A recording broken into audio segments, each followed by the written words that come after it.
Saludos.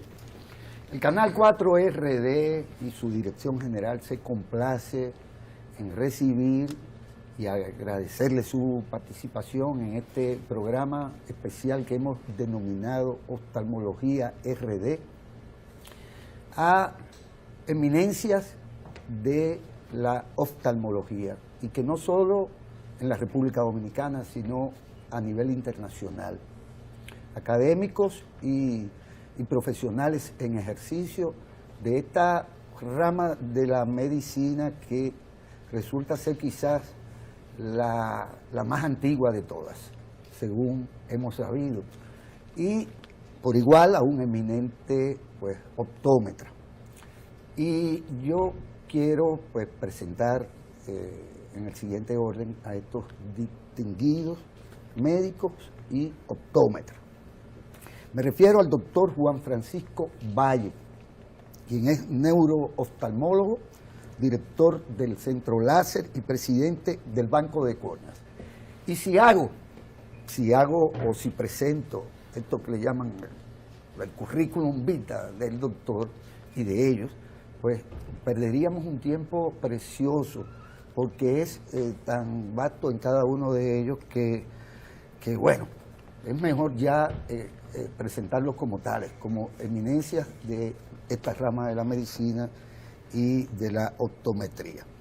Al doctor Tomás Vargas, quien es presidente del Instituto contra la Ceguera por el Glaucoma, cirujano oftalmólogo y subespecialista en glaucoma, por igual catedrático, universitario y un eminente profesional, como he dicho. Y al doctor Ramiro García Félix, quien es presidente de la Fundación Ramiro García y director ejecutivo del programa Ver Bien para Aprender, un programa importante que ejecuta esta fundación junto con el despacho de la primera dama y el Ministerio de Educación en regiones importantes donde las enfermedades oculares son más frecuentes que en otros lugares del territorio nacional. Igual hubiéramos querido tener a otros eminentes oftalmólogos que no han podido responder por causas ajenas a su voluntad a esta invitación. A ustedes, les agradezco que hayan aceptado esta participación en este panel que tiene como propósito dar una visión o dar algunas pinceladas sobre la historia de la oftalmología, las diferencias que existen naturalmente a través del tiempo entre optometría y oculismo, por así llamarle a una parte de la historia de la profesión de ustedes. Y es lo primero que les voy a pedir, por la naturaleza pedagógica de este espacio. Yo creo que el doctor Valle sería la persona más adecuada en iniciar ese punto. Pues yo fascinado y encantado, Guillermo, con esta oportunidad que nos brinda. Y si fuéramos a decir cuál es el concepto, es el de las profesiones de salud visual, que hay muchas, ¿no? En una fecha como la nuestra, que es el segundo jueves de octubre, que se celebra siempre el Día de la Prevención de la Ceguera, el Día Mundial de la Visión. Y esto porque la Agencia Internacional para la Prevención de la Ceguera ha escogido ese día para que todos los países del mundo al unísono hagan campañas para evitar, para prevenir aquellas causas de ceguera evitables, que son muchas. Y después entraremos en materia de los detalles de aquello. Claro. En cuanto a la historia, como soy hijo de oftalmólogo, el doctor Oscar Valle, mi padre, era oftalmólogo, estamos pasando a tercera generación ahora. La historia de la oftalmología dominicana es muy brillante. Empieza a principios de siglo con un señor que se educó en Francia, vivía en Santiago, Arturo Grullón, quien se educó en París, además de que era un gran artista y pintó aquel famoso Moro y es tío de Alejandro Grullón del Banco Popular. Fue el primer oculista de la República Dominicana. Ya para el año 1966 se formó la Sociedad Dominicana de Oftalmología, fundadores eran mi padre, el doctor Manuel Eduardo Valdés Guerrero, y figuras muy notables como el doctor Hernando Espaillat, Federico Ligó y quienes más. Y esa sociedad, que en su inicio tendría 26 personas, ya para el año 1985 tenía 100. Y hoy día la Sociedad Dominicana de Oftalmología tiene 450 profesionales de la medicina que ejercen la profesión de oftalmología. Médicos cirujanos, médicos oftalmólogos, oculistas. Y ahí viene lo de las profesiones, porque conjuntamente con el desarrollo de la oftalmología crecieron dos profesiones más. Una, la del técnico oftálmico, que la fundé yo en el 85, y la de optometría, que ya venía con apenas 12 personas para el año 85, siendo la profesión de la refracción, es decir, el de colocar lentes en los ojos para que las personas vean bien. No mencionaste en mi introducción, yo soy el director del Hospital de los Americanos, el Hospital Dr. Elías Santana, que es mi niña linda. ¿Y por qué hago la aclaración? Porque nació precisamente dando lentes. Y de ahí viene la formación de Rosario, el hermano de Ramiro, y de un sinnúmero de personas que aprendieron que con lentes se ve mejor. Y eso era una ignorancia total. Antes uno iba a la mella y había un barril lleno de lentes y tú empezabas con una tarjetita a probarte uno hasta que encontrabas el que te dejaba ver, y esa era tu refracción. Lejos de lo que es el arte y la ciencia de la optometría. Para presbicia. Para presbicia y para lo que fuera. Entonces, había un barril lleno de lentes y uno escogía el que mejor te permitía ver. Pero hoy día la ciencia moderna nos permite hacer con precisión la medida ocular, que si es miope, hipermetro, que tiene astigmatismo, que si tiene lo demás, pero es una profesión, no es un arte, es una ciencia. El entrenamiento de un oftalmólogo, como el colega de acá, son 13 años. 13 años. Tiene que hacer lo normal en la universidad, medicina, y luego de medicina por lo menos 3 años más de oftalmología. Y luego de la oftalmología hoy día se hacen especialidades. En el caso de la optometría es una profesión también universitaria, en la cual se hacen 5 años de formación, se da un título universitario, se hace el entrenamiento en física óptica, refracción y todas las medidas oculares. Y luego hay profesiones como el técnico en optometría, el técnico oftálmico, que son de 3 y de 2 años en los subsiguientes. Y todavía una más, que es el óptico. El óptico es el que cuando usted llega a la óptica le mide la distancia entre los ojos, le dice si le quedan bien o no el marco, le adapta la altura al bifocal, tiene que encargarse de que el cliente quede satisfecho. Pero el óptico ya es el que dispensa, el que está en la óptica, y no lleva los años de formación de los optometristas y los oftalmólogos. Así es. Mire, un poquito antes de la nuestra, y ya yo iba a mencionar, que cabe mencionar particularmente a los Valles, como una familia y profesionales de la oftalmología, que de 7 presidentes de estas asociaciones, sociedades, pues 4 lo han sido y han sido Valles, y porque están asociados al avance científico de la oftalmología en general, y se les reconoce en esa verdadera dimensión. Pero ya en el Código Hammurabi y en los tiempos de su ruta en la India, ¿verdad? Se hablaba de incluso si lo hacía bien, pues ganaba mejor salario, pero si lo hacía mal, le cortaban la mano. Es decir, que desde entonces ya, no solo que se identificaron cantidades de 77 enfermedades oculares, y se pasó por hasta ya en los siglos casi de la modernidad, al uso del microscopio y a la creación de hospitales oftalmológicos. Es el caso, ¿verdad?, del hospital famoso inglés. Es decir, hay una historia que no solo es de Occidente, que viene de los egipcios, que viene de la India, que convirtió a este especialista desde entonces en eso, supongo, en cirujano. ¿De dónde podemos rescatar objetivamente esta evolución desde la antigüedad en, por ejemplo, la primera operación de catarata? A mí me gustaría que sean ustedes mismos los que nos informen un tanto sobre esto, porque es verdaderamente rica la historia de la oftalmología. Empecemos con la historia en la India, que es probablemente la más antigua, la India y la China. Sus rutas a mitad describe no solamente la técnica quirúrgica, sino los instrumentos para operar la catarata. Y es una técnica que todavía al día de hoy en ciertas regiones de África y de la India se practica. Se hace una inhalación del paciente con ciertas hierbas aromáticas, alucinantes, le dan a tomar probablemente alcohol o algo que lo obnubile, y con el paciente sentado le entran una aguja al ojo y le empujan el cristalino, dejándolo intacto dentro del ojo, y claro, la nube que le cubre la pupila les permite ver, pero queda dentro el cristalino. Son operaciones muy traumáticas y hay que salir corriendo del pueblo donde se hace, porque seguramente que a los 3 o 4 meses el paciente eventualmente queda ciego por un glaucoma o por un desprendimiento de retina. Sus rutas a mitad lo escribe en su libro. La segunda contribución más importante es la óptica, y esa viene del Mediano Oriente. Son los árabes, los mismos que escribieron los decimales del 0 al 10, que nos permiten hoy día sumar y restar. Fueron los que describieron la miopía, la hipermetropía, el astigmatismo, y no solamente sabían fabricar lentes que compensaban el error refractivo de la persona.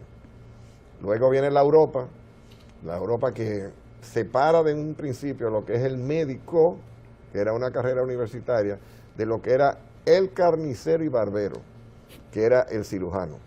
El cirujano no era médico. Era un carnicero, barbero, que el médico no se podía rebajar a ese estatus, porque sus conocimientos eran lo que le daban la cura de los problemas que había. Y de ahí a cuando llegamos al siglo XIX, es que surgen las escuelas de medicina en Europa, justamente dentro de los programas universitarios de Alemania, de Francia, de Inglaterra, y luego traídos a Estados Unidos, donde finalmente dijeron, no, el cirujano debe de ser un médico también. Y de ahí a crear la especialidad de oftalmología, es en el siglo XIX con von Graefing, un alemán, que funda la primera clínica que atendía a todas las personas, no importando su estado social. Pobres, ricos, clase media, él los operaba a todos, sin precio alguno. Era probablemente no solo el primer oftalmólogo, sino también la primera clínica de caridad que se hiciera en Europa. ¿Cuándo se puede hablar de la oftalmología ya como una ciencia ciertamente aparte, pero de cara a la prevención? Porque no siempre se ha hablado de la ceguera y de prevenirla de algún modo.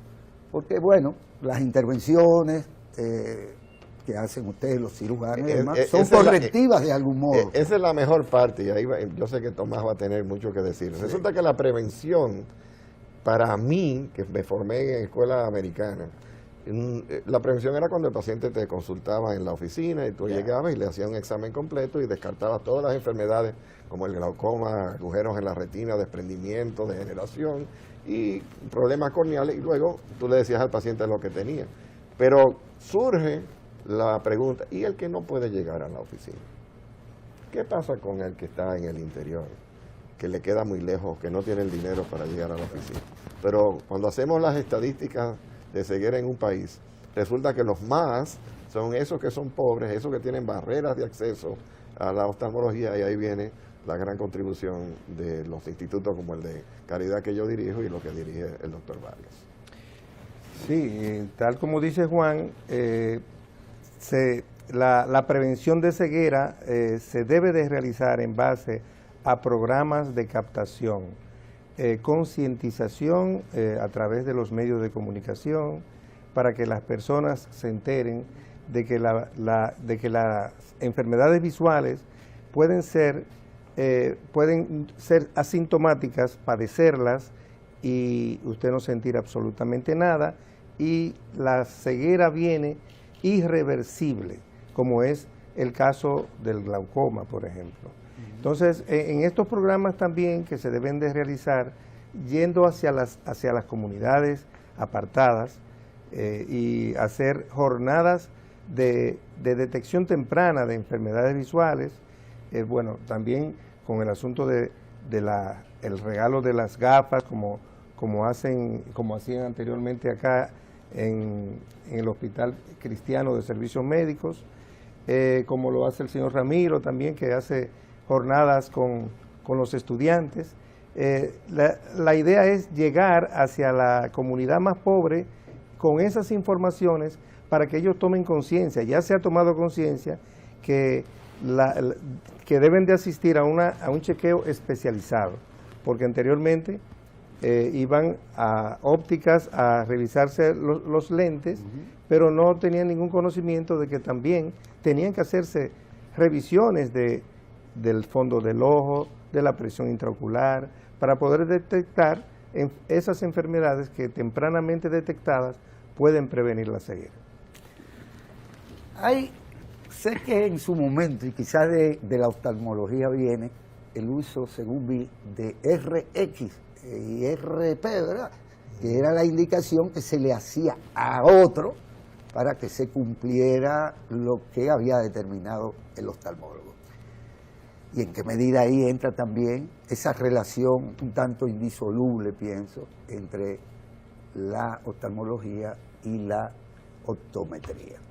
¿Y por qué usted, que duró muchísimo estudiando y formándose, en realidad no pasó por el sedazo de la formación médica para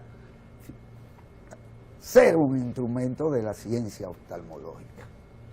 Muy bien, muchas gracias.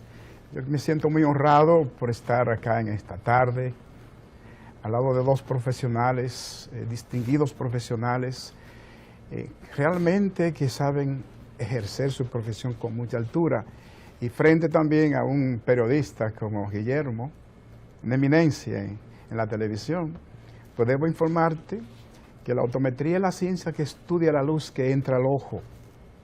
Como tú sabrás, cuando la luz entra al ojo, el primer medio refringente que cruce la córnea.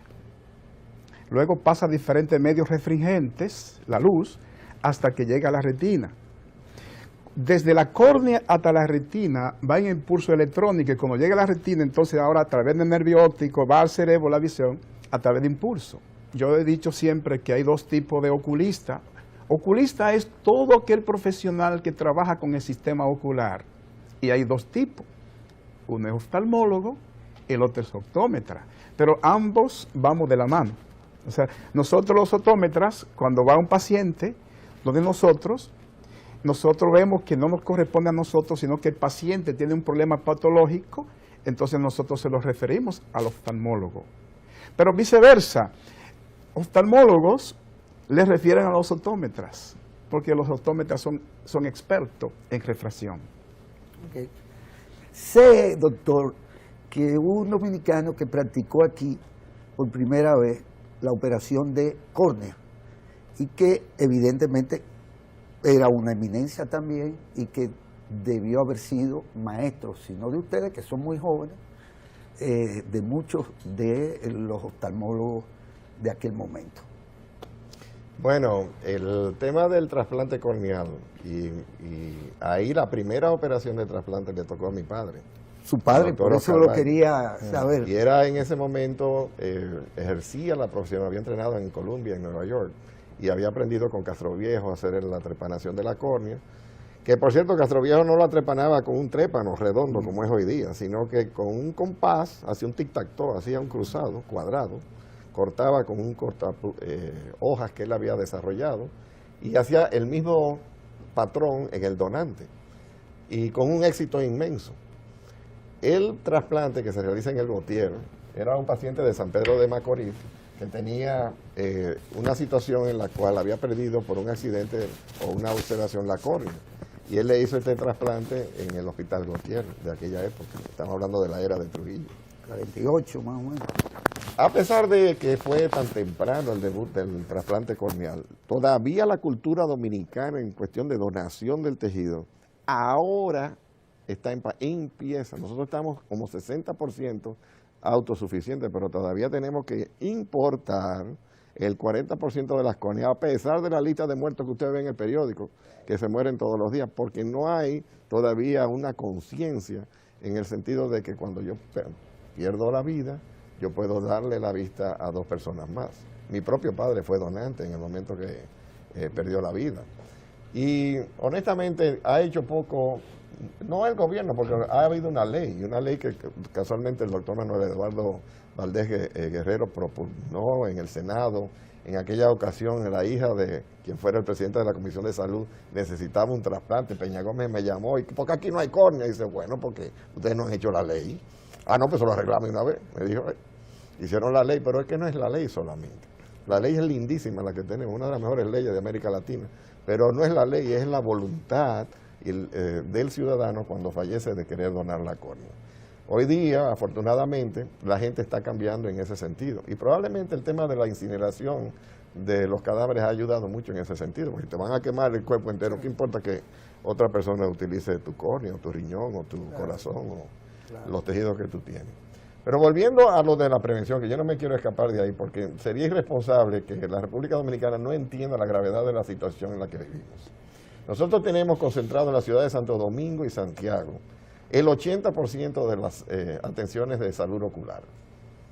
Optómetra, oftalmólogo, optometrista. Aquí en la ciudad de Santo Domingo nada más hay 200 ópticas. Ópticas.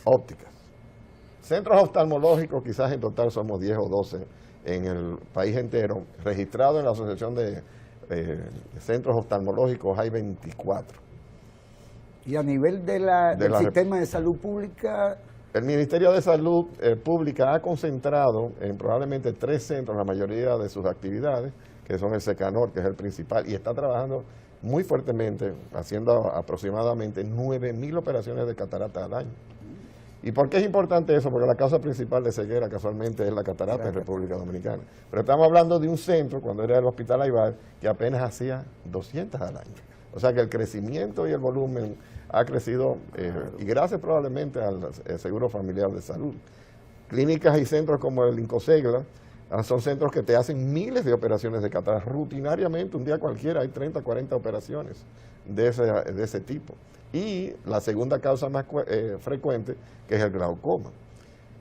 En Santiago, el Cabral Ibáez, 200 operaciones al año. Marcelino Vélez, ninguna. ¿Frente a qué cantidad de casos? Bueno, es el hospital regional más importante del Cibao. Entonces eso quiere decir que todavía a la fecha, en el año 2018, a pesar que con el Seguro Familiar de Salud ya tenemos garantización de probablemente un 70% de la población, uno llega a un pueblo, el mismo San Juan de la Maguana, la ciudad del presidente, que tiene 1.200 ciegos bilaterales de catarata sin operar. Sin operar. Y usted dice, ¿por qué? ¿Por qué? No es porque son irreversibles. No, al contrario, es una de las condiciones más curables que hay.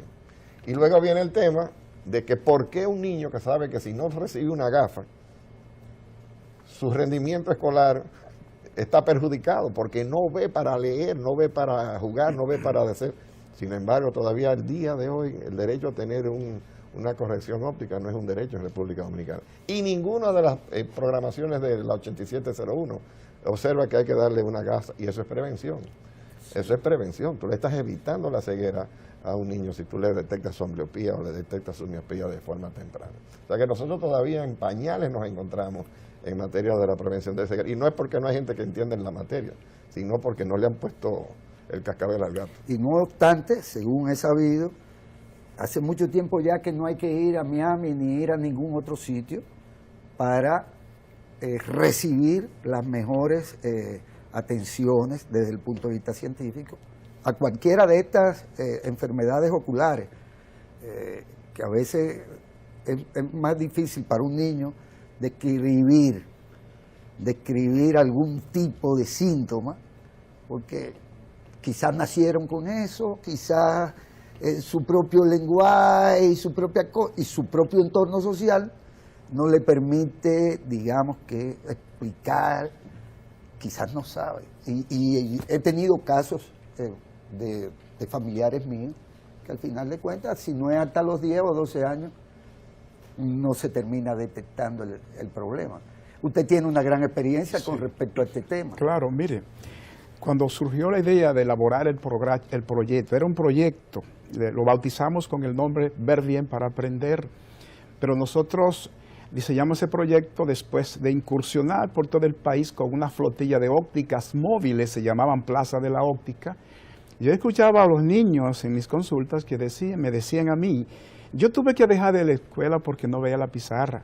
Otros me decían, tuve que dejar de la escuela porque me decían bico. Es un problema de estrabismo. Y, o sea, eran atacados por las inclemencias del bullying. Y otros me decían, yo tuve que dejar la escuela porque me decían luz baja. A los niños que tienen luz baja, es un ptosis palpebral, le llaman, o párpados caídos. Entonces, de ahí que surge la idea de Ver Bien para Aprender. Se llama el proyecto. Luego que firmamos en el Palacio de la Presidencia con el Instituto de Bienestar Estudiantil, conjuntamente con la Dirección General de Desarrollo Fronterizo, por instrucciones del señor Presidente de la República, el licenciado Danilo Medina, el mismo presidente Danilo a mí me dijo que cuando él era niño tenía que levantarse de madrugada para sentarse en la primera butaca porque de atrás no veía, él era miope, y de hecho todavía sigue siendo miope, siempre usa lentes. Y de ahí para acá nosotros, después que firmamos el convenio, hicimos un piloto en Villa Vázquez de Montecristi para determinar realmente el porcentaje de niños que no aprenden por falta de lentes o por un tratamiento oftalmológico. Entonces encontramos el 26% de 2 millones de estudiantes que hay en todo el país, encontramos que el 26% de niños tienen problema en la vista. Un 15% que corresponde a refracción, un 1% de cirugía y el otro por ciento tiene que ver con lentes. Es decir, que encontramos un 26% en el piloto que realizamos. Cuando comenzamos a trabajar, realmente ha sido una experiencia muy maravillosa porque nosotros hasta la fecha tenemos 13 provincias impactadas en el sur y la línea noroeste. Nosotros tenemos ya consultado 296,000 estudiantes en las 13 provincias. Encontramos 600 niños con problemas de cirugías y de los 600 ya operamos 228, ya han sido intervenidos quirúrgicamente, precisamente en el día de hoy. Pero no por optómetras. No, son oftalmólogos porque el proyecto tiene oftalmólogos, cirujanos, pediatras, tiene optómetras muy bien preparado, muy bien entrenado, un personal de apoyo muy bien entrenado y también tenemos, Guillermo, un departamento. Este departamento se encarga de darle cursos, talleres a los maestros para que ellos aprendan a realizar agudeza visual a los estudiantes. Ellos están contribuyendo con nuestro trabajo porque están aprendiendo. Además, nosotros creemos que cuando el programa termine en el 2020, nosotros estamos dejando un legado de maestros que ya saben hacerles refracción a través de la carta de Snellen a sus estudiantes, pero que también tenemos otro departamento que es de entrenar a los padres de los niños para que ellos también conozcan cuáles son los problemas visuales que afectan a los estudiantes. Es decir que en el día de hoy precisamente nosotros intervenimos quirúrgicamente en ese cano 11 niños de estrabismo, hubieron 9 de estrabismo y 2 de párpados caídos en el día de hoy. Bueno, diríamos ya como este es el año internacional de la visión, nosotros, este programa ha caído como la uña al dedo. Reintroduzco este programa especial del 4RD dedicado a la oftalmología y sus especialidades por igual de la República Dominicana. Tengo el placer de volver a presentar al doctor Juan Francisco Valle, eminente neurooftalmólogo y director del Centro Láser, presidente del Banco de Córneas y además director del Hospital Dr. Elías Santana. Hospital Los americanos. El doctor Tomás Vargas, presidente del Instituto contra la Ceguera por la Glaucoma, cirujano oftalmólogo, subespecialista en glaucoma y bueno, un catedrático y maestro reconocido. Y por igual al doctor Ramiro García Félix, presidente de la Fundación Ramiro García y director ejecutivo del programa Ver Bien para Aprender. En algún momento, las personas o las ciencias en general no lograban establecer relaciones entre determinadas patologías y determinados vectores. Me estoy refiriendo, por ejemplo, en algunos casos a los problemas genéticos, en algunos casos a los temas de alimentación. Podría mencionar algunos temas que no solo aquí, sino en otros lados, asociados al consumo excesivo de determinadas cosas, que resultaban finalmente en problemas de tipo oculares. Me estoy refiriendo a que muchos de los problemitas visuales que podría tener alguien que no requirieran de cirugía, digamos, pues podían traducirse en algo que no fuera de lo que no se pudieran percatar. No siempre tuvieron ustedes a la mano el microscopio. Y yo recuerdo, siendo yo estudiante, que antes en la escuela no había laboratorio o no había microscopio. O sea que no era una cuestión específicamente del ejercicio de la profesión, que probablemente lo hacía con estos instrumentos. Y recuerdo, aparte de algunos oftalmólogos eminentes dominicanos, la experiencia que se contó siempre del doctor Barraquer, era español, que a donde incluso se llevó, por así decirlo, ojos de letrado, no recuerdo la historia, al doctor Balaguer cuando tuvo problemas. Pero la verdad era que era eminente. Pero estábamos en una sociedad en donde los oftalmólogos aquí ya decían algo y la gente con un problema de un diagnóstico probablemente bien dado, doctores, cogían para una bruja a San Juan de la Maguana, en el entendido de que se podía recuperar la vista de un ojo a través de esos medios. Y finalmente esa misma gente podían arribar a España a ver una opinión definitiva del doctor Barraquer. Yo quiero ver en qué medida se asocian los problemas visuales, oculares, también a los problemas culturales, de alimentación, de cuidado también de la vista, de no exposición. Aquí hay gente todavía que suelda, se dice, ¿verdad? Sin protección. Sin protección. Sí. Es decir, que son factores que también están dados, la seguridad laboral, diría yo. La historia de la medicina y luego de la oftalmología, en los últimos 100 años, sobre todo en la oftalmología, es probablemente dentro de todas las especialidades médicas la que más ha avanzado, junto con la cardiología y la neurocirugía.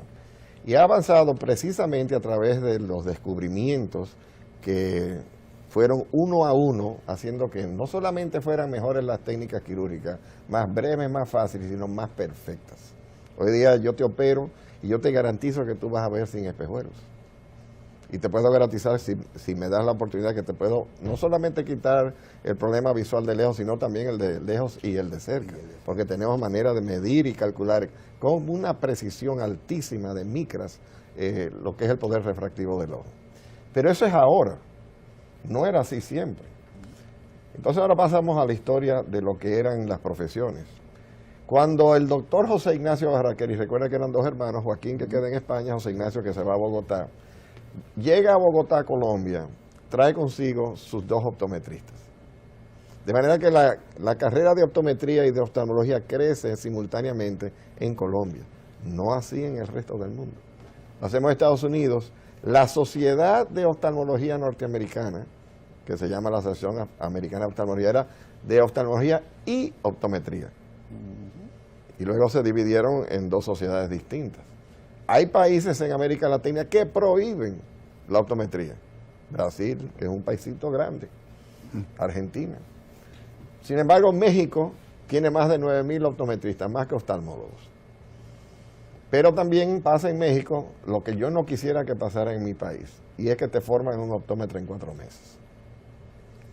Entonces nosotros que estamos en un periodo de evolución tenemos que ser muy cautelosos, y de hecho yo tengo la ponencia como conferencia magistral el jueves que viene en la UNFU, que se titula precisamente eso, la reglamentación de las profesiones de salud visual. Porque yo entiendo que todo el mundo, y yo vivo orgulloso de la labor que hacen los optometristas, porque se dedicaron, estudiaron y se pasaron las horas estudiando y pasando páginas para llegar a los conocimientos que tienen y luego las prácticas que hicieron. Y no es justo que si él pasó esos años estudiando, venga uno que en 4 meses quiera llamarse igual que él un optometrista. Y eso está pasando en estos momentos en República Dominicana.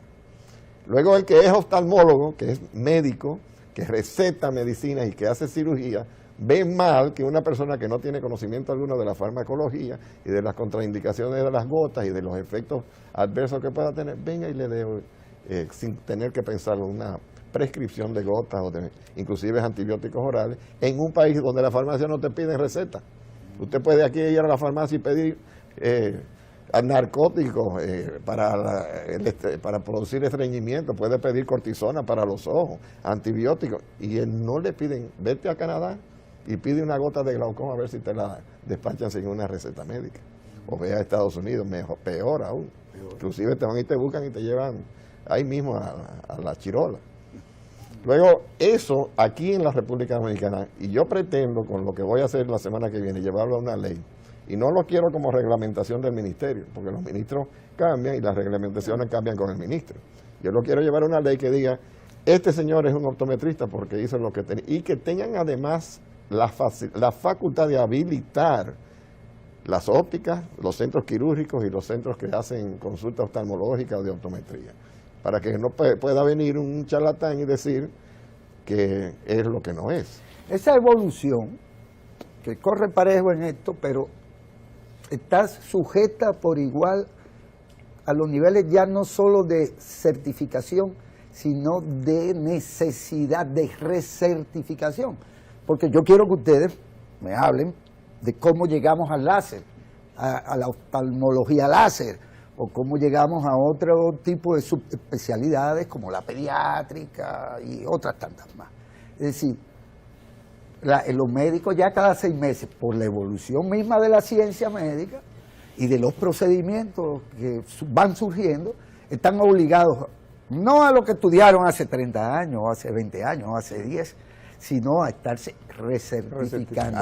¿Cuál es, yo estuve ayer reunido precisamente con el doctor Bruno Calderón, que es el encargado, director de habilitación del ministerio.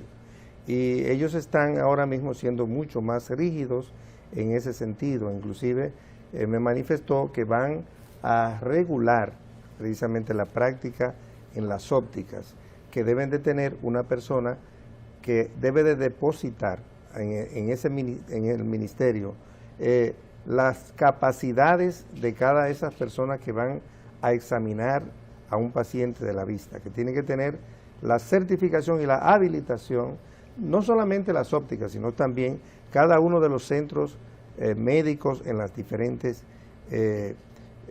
especialidades.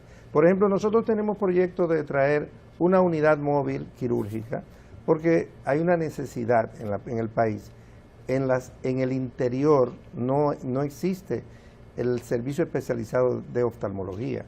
Entonces, estamos preparando una unidad móvil que es como una casa rodante, adaptada a hacer una clínica con una sala de cirugía, que pueda realizarse cirugías de cataratas, glaucomas, no tanto retina, porque ya es una especialidad, es un aparataje mayor, pero que puedan realizarse esa cirugía en lugares apartados, donde no llega en los subcentros, hospitales del interior que no tienen el servicio de oftalmología. Entonces, esas unidades móviles deben de ser certificadas también y habilitadas, y que cumplan con los requisitos de atención, como debe ser, y no preparadas sin criterios para que las cosas salgan bien. Sobre la parte de lo que es la cultura del pueblo, hay que hacer contar de que muchas personas utilizan muchas sustancias, principalmente de frutas, para tratarse problemas visuales, ¿no? Como son la granada, el limón dulce, el limón agrio, la miel de abeja y ese tipo de cosas que son parte de lo que el pueblo utiliza como para tratarse lo que le dicen la ceguera, que es lo que le dicen a la conjuntivitis, ¿verdad? Entonces todo eso debe de hacerse conciencia en la población para que sea una atención profesional desde esa atención primaria básica que debe de atender. Sé que el doctor Ramiro nos va a hablar de sus propias unidades y de lo que estamos hablando, pero me gustaría que incluyeran el tema de que, bueno, ¿hay alguna consecuencia? Usted me dice, yo te curo y tú vas a quedarte bien y si no vas a necesitar lentes de ningún tipo. Pero ¿y si finalmente hay una práctica inapropiada, digamos, o que no resultó exitosa? En esa legislación que ustedes están promoviendo, ¿cuáles son las consecuencias? Pero fíjese, Guillermo, yo corroboro lo que explicaba el doctor Vargas y el doctor Valle. Ocurre lo siguiente, que hay personas que por no estar bien orientadas se hacen daño a ellos mismos. Es decir, hay personas que van a una librería, a una farmacia, a una tienda y compran un lente para leer. Entonces, usan una lupa. Mire qué ocurre. Quien vende el lente no sabe lo que está vendiendo y el que lo está comprando tampoco. Es decir, una persona que tenga 50 años de edad se pone un +2, con ese +2 ve, siempre y cuando tenga, si tiene un problema de hipermetropía, es decir, que tenga +1 de hipermetropía y un 2 de presbicia, entonces ese paciente ve con un 3, no con un 2, entonces quien está vendiendo el lente no lo sabe. O sea, yo recomiendo que mejor, que le digo que vayan a una óptica, que allí le hacen el examen de optometría y le ponen realmente el lente que lleve. ¿Qué ocurre? Que cuando un paciente se pone un lente que, por ejemplo, lleve un +2 y se pone un 2.50 o un +3, puede ver bien, pero entonces se está haciendo daño paulatinamente porque el músculo ciliar se atrofia si se pone un lente con una potencia más de lo que él lleva. Entonces, aquí hay una situación, y por eso hablo así, de orientación. Otra cosa es también que corroboro con los doctores, y es que en este país, como dijo él, hay personas que sin tener conocimientos de optometría ponen una óptica y comienzan a examinar la vista sin estar preparado. Entonces, no hay un organismo que regule eso. Ojalá que con esa nueva ley que el doctor va a introducir, ojalá que... O el dueño de la óptica pone un personal que no está calificado. Exactamente, para hacerlo, calificado. ¿Verdad? Y así le cuidamos la vista a nuestros conciudadanos. Esa es una idea muy buena por el doctor. ¿Y tú sabes por qué es importante hacerlo? Porque tú mencionaste que antes se iban fuera a operar. Si tú crees que era por alguna razón, era que si se operaban aquí fracasaban. El mismo papá de Freddy, el abuelo de Freddy, vino del Ceibo, se bajó de la mula a los 80 años y le operaron los 2 ojos simultáneamente y los 2 ojos se los cegaron. Y Freddy lloraba cada vez que me contaba el cuento de cuando él recibió a su abuelo totalmente ciego y la pena que le daba. Y fue muchas de las cosas que motivó que él hiciera lo que en aquella época hiciera por Corazones Unidos y las campañas para ayudar a la gente con ceguera. El tema es que si nosotros no nos autovigilamos, no estamos controlando y reglamentando lo que son nuestras profesiones, lo que va a pasar es que cuando meta la pata un auto llamado optometrista, un autodidacta de esto, a quien perjudica es a toda la profesión. Porque van a decir, no, pero uno tiene que tener cuidado, yo mejor me hago los espejuelos en otro país porque aquí quedan mal. Y eso yo le he oído. Sí, o si no, yo ahí no me dejo poner la mano, o mejor me muero ciego, para yo dejar que llegue como llegó fulano, que se apió de una mula y quedó ciego. Y eso pasa todavía. Hay personas que no se operan teniendo cura a sus enfermedades simplemente por el temor. No voy a poner ejemplos específicos porque es inapropiado. Pero sabemos que en todos lados se cuecen habas, como se dice, ¿verdad? Y sabemos de eminencias también que se han prestado a situaciones que le hacen daño al ejercicio de todo. Pero no solo aquí, sino fuera, y ustedes más que yo están conscientes de eso. Pero igual da, a donde eso conduce es a un régimen de consecuencias. Es decir, si usted hace mala práctica de la oftalmología y me deja ciego, y quizás no a mí que ya, daría lo mismo, sino a un niño, por ejemplo. No sé. ¿Hasta dónde ustedes llevan el tema? Mira qué fácil es respondiendo a Guillermo. ¿Y quién me explica a mí los 35,000 ciegos que hay ahora? ¿De quién es la culpa? De todos, diría yo, en principio, pero, para no echarle la culpa a alguien. Pero es verdad que es de todos. Fuente ovejuna. El tema es que ante esa realidad de las carencias, porque hay 35.000 no porque sobran servicios, sino porque faltan. Ahora enredarlo con procesos médico-legales que están dándose ya, Sí. que lo que pretenden no es ni simplemente ejercer con alta ética, Sino proteger. no, lo que están buscando es una reivindicación bueno. económica por una demanda porque vamos a sacar unos chelitos. El tema es que cuando hay medicina médico-legal obliga a las profesiones aún más a certificarse. Hoy día para ser oftalmólogo hay que pasar los 3 exámenes del Consejo Internacional de Oftalmología de Inglaterra, aquí en este país, para poder ejercer y ser certificado como oftalmólogo ante la Sociedad Dominicana de Oftalmología. Y yo entiendo que eso es obligatorio y es necesario. Y además lo que dijo el doctor Vargas, que debe haber un sistema de educación continua, que pueda haber un desarrollo, porque hoy mismo leímos en la prensa que se ganó el premio Nobel por el desarrollo de la medicina molecular, una doctora y un doctor, y sabe que ya están inyectando en el ojo virus que le pueden cambiar la genética a la retina para curar enfermedades que antes eran incurables. Pero el oftalmólogo que no está leyendo y el que no está adquiriendo los conocimientos, ¿sabe lo que pasa? Que se queda atrás, pero sigue queriendo ejercer con los mismos conocimientos que tenía hace 30 Cualquier años. oftalmólogo puede ser oftalmólogo láser. Se enseñan en las universidades donde aquí se enseña oftalmología, se enseñan esos últimos hitos de la ciencia oftalmológica. Nosotros tenemos 8 subespecialidades de la oftalmología: glaucoma, retina, pediátrica. Glaucoma es probablemente la más importante, pero está la cirugía refractiva, la córnea y la cirugía de catarata. Cada una de esas especialidades tiene todo un sinnúmero de requisitos para lo que ejerce. Como bien menciona, el de catarata no puede hacer una retina. El de la retina no puede hacer un trasplante de córnea. El que está dando láser para cirugía refractiva es una especialidad hoy día. Y nosotros las conocemos. Dentro de nuestra propia especialidad, yo ni le pondría la mano a algo de lo cual yo no estoy entrenado, pero porque hay conciencia de ello. Pero hay gente que es ponerle el pie al pedal y darle para allá. Igual que yo he ido a optometrista. La optometría, ¿tú sabes lo que es? Positivo para adelante, negativo para atrás. Esa es la optometría.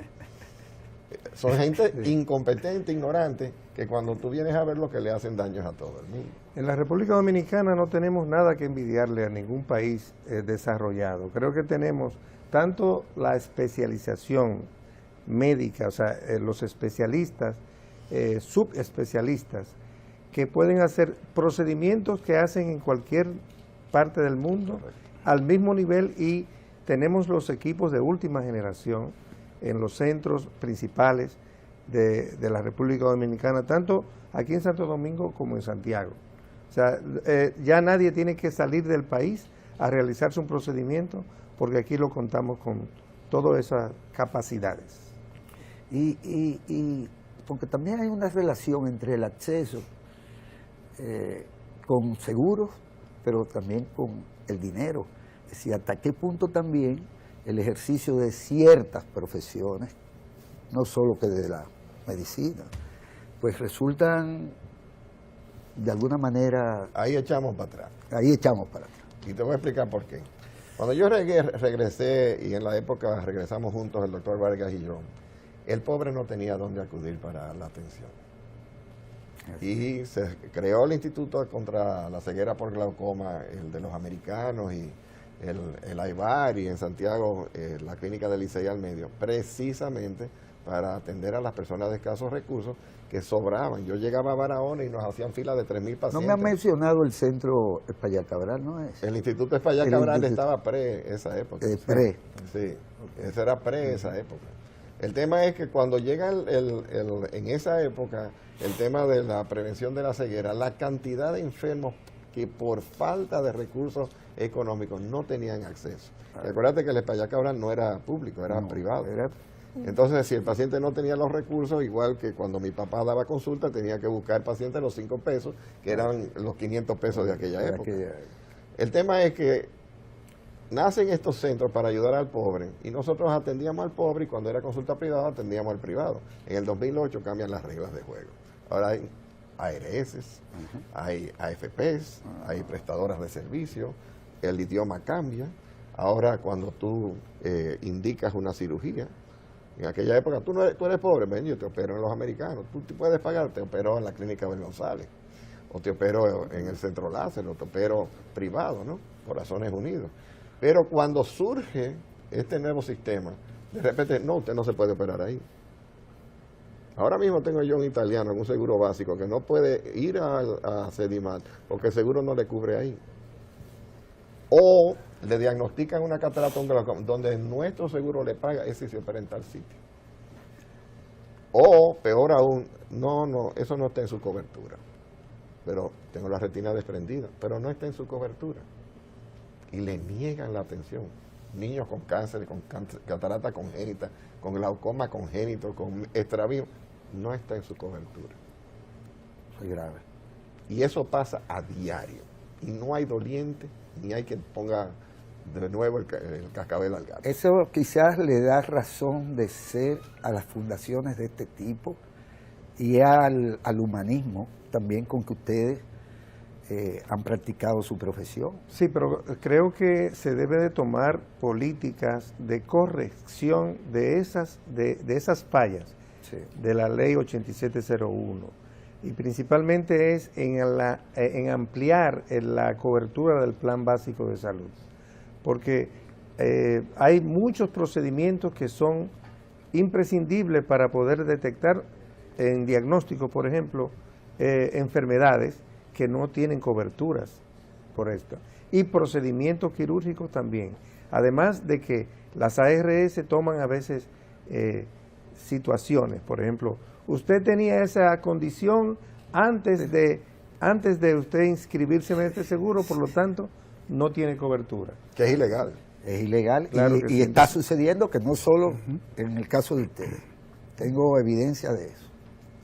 Así. Sí, volviendo al tema de las clínicas móviles, pues yo tengo, Gracias.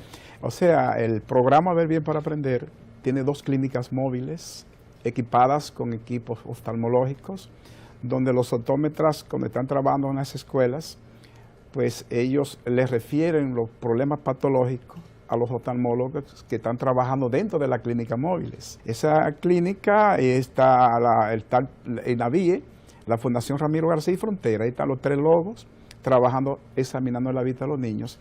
Y el tema de que hablábamos ahorita acá, de lo que es la profesión de oftalmología, de optometría, yo tengo una frase que dice que el oftalmólogo y el optómetra deben estudiar cada día, porque si no estudian cada día, se hacen menos oftalmólogos y menos optómetras. Yo les voy a plantear ahora, nos queda poco tiempo, pero un tema que me parece fascinante, que es el del futuro. En el entendido mismo de que la ciencia en general y la que se investiga y se hace en la NASA está proyectando a un hombre que sería una especie de combinación de tecnología y de carne, vamos a decirle, a lo que es el ser humano, con uso de distintas cosas que le permitirían desarrollar incluso capacidades visuales que el hombre todavía no tiene. Y naturalmente ustedes, pues, que están al tanto de todo eso, sé que pueden hablarnos un poco del futuro de la oftalmología, más allá de todo esto que hay que hacer todavía, porque nos encontramos con ARS que todavía creen y pueden hacer lo que les da la gana, sino en esa visión futurista de cualquier ciencia, en este caso las de ustedes. Como tú estás soñando, y yo también. Y voy a hacer uso de la frase de Martin Luther King. Yo sueño con el día en el que un dominicano, no importando su condición económica, no importando en qué lugar viva, sea el interior, en la zona remota de la frontera, en el este, en la línea noroeste, si tiene una dolencia ocular, tenga acceso a un sitio donde pueda recibir atención primaria. Le tomen su visión, si se corrigió con lentes, perfecto, pero que no me digan que el propósito de la óptica es nada más dar lentes, sino que si tiene un problema mayor de lo que hemos mencionado, catarata, glaucoma, una condición en la retina, sea referido oportunamente a un centro inmediato donde ella pueda recibir la atención. Y que su ARS, que supuestamente para el 2020 el 93% de la población va a estar carnetizada, responda por esa dolencia. Y que nuestros centros terciarios, como es el del Dr. Vargas, como es el mío, como es el Secanor, como es el Hospital de los Americanos, cuando reciba a esos pacientes referidos, reciban también la cobertura necesaria para curarlos. Y eso parecería algo difícil, pero sabemos exactamente cuántos pacientes tenemos que operar al año, cuántos necesitan gotas de glaucoma al año, cuántos necesitan gafas. Parecería hoy día como algo imposible, pero el récord médico electrónico ya está implementado en Estados Unidos de Norteamérica. Es más importante que la ciencia Tú vas a salir ficción, con ¿verdad? una tarjeta o quizás con tu propio celular y vas a decir, mire, aquí estoy yo. Meta la tarjeta ahí, usted sufre de catarata, sufre de glaucoma, de diabetes, no hay problema, venga que nosotros lo atendemos. ¿Y por qué es tan difícil lograr eso? ¿Por qué sería tan difícil implementar el récord médico electrónico en los sistemas de salud de nuestro país? Y no han podido. No tenemos la respuesta. Bueno, la Los respuesta... niveles de dificultad, ¿cómo vencerlos? ¿Verdad? Pero para cobrar impuestos somos buenos. Bueno, pero es que se requieren y todavía hay quienes no pagan, casi el 60% no paga, entonces todavía andamos cogiendo, no se puede gritar tanto por los impuestos. Hay a la vista de las sociedades y de las entidades, algunas de las cuales ustedes pues dignamente dirigen, una bitácora, hacia dónde realmente en conjunto ustedes entienden que se debe avanzar. Claro, la legislación es parte de ese tema, pero, por ejemplo, esas relaciones con la ARS y la prestación de servicios, evidentemente...